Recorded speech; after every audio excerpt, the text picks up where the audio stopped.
welcome back into Good Day Live. Now, let's talk about a little something called weight bias. Too many of us have experienced this exact thing, being shamed, bullied, or just treated differently because of your weight. It's a problem affecting people of all ages, and there's clearly a need to raise public awareness and educate people on the negative impacts of weight bias in order to affect change in perceptions and push equality forward. So, joining me today are the President and CEO of Obesity Action Coalition, Joseph Nedglowski, and the Chair of the Obesity Action Coalition, Patricia Neese. Hi, guys. Thank you so much for being here. Thank you for having us. Oh, no problem. I'm so happy to talk to you. Now, you guys know, as adults, we're aware that kids can be mean when it comes to bullying and weight shaming, but even as adults, you know, we still deal with weight bias in adult spaces like work or the doctor's office. Can you tell me what someone should do if they've experienced or fear experiencing weight bias from a healthcare provider?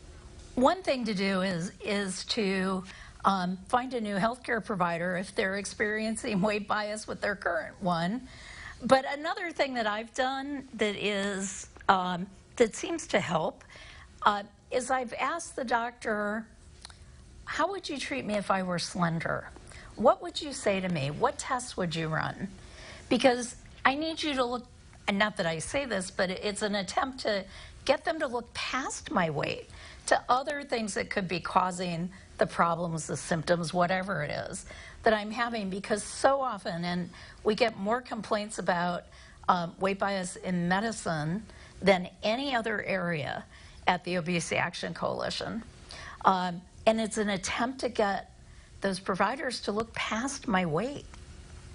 I think that that's so important, and like you said, sometimes you don't say that, but I think kind of confronting it face on is perfect, because no one can be an advocate for you besides you. So kind of, you know, really facing it and saying to the doctor, how would you treat me, and kind of pointing out their flaws and the discrimination. I think that that's wonderful, and people should start doing that more. Do you agree? I think the problem with doing it is we are so self-stigmatized by all the weight bias we've experienced. You know, I've experienced ridicule and bullying my entire life, starting when I was probably 3 or 4. And it's hard when you've been in that stigmatized position to then advocate for yourself. And it took me a long time to learn to do that.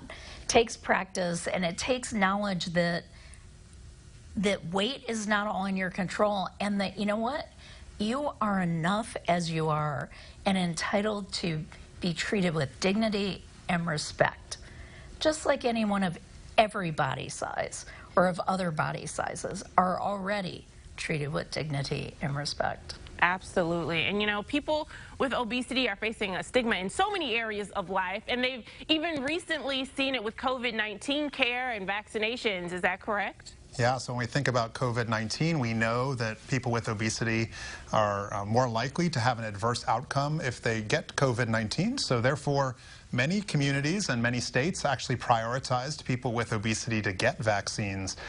But if you think about that, that was a good thing, right? But if you think about it, so often in the healthcare system, people with obesity are deprioritized. So there was some skepticism about that, right? And some people still were too afraid to go get the vaccine. In addition, we did get reports from folks who are actually standing in line, you know, in those lines for the early, people who had early access to vaccines who were criticized because of their body size. And so it's important to recognize that bias is everywhere. And bias, I will just be very clear to your viewers, bias does not help us address obesity. Bias does the opposite. If you stigmatize someone because of their body weight, they're going to gain weight, not lose it. So if you think you're helping, you are not. And that's why it's important that you learn more about bias with our Stop Weight Bias campaign. Yeah, I want to get to that. Tell us about the Obesity Action Coalition's Stop Weight Bias campaign, and how we can be, you know, part of the solution. The first thing you can do is visit stopweightbias.com to learn more about weight bias and how it impacts people that live their lives in larger bodies. Another thing you can do is start to speak out against it. You know, weight bias is everywhere in our society. It's everywhere. Think about the time that you saw a sitcom recently where they made fun of a character who was fat. Things like that. Start speaking out about it. Or if you're with a friend who is experiences stigma in that moment, sometimes, as I said, it's hard for us to advocate for ourselves, but advocate for your friend. Yeah. So there are many. It's just time to start speaking out and to stop. I agree. Weight Being an stigma and weight ally bias. is so important. I feel like that's where it starts, where we can be part of the solution. Guys, thank you so much for being here. I really appreciate you. And everyone out there, I want you to stay right there because we got more Good Day Live when we get back.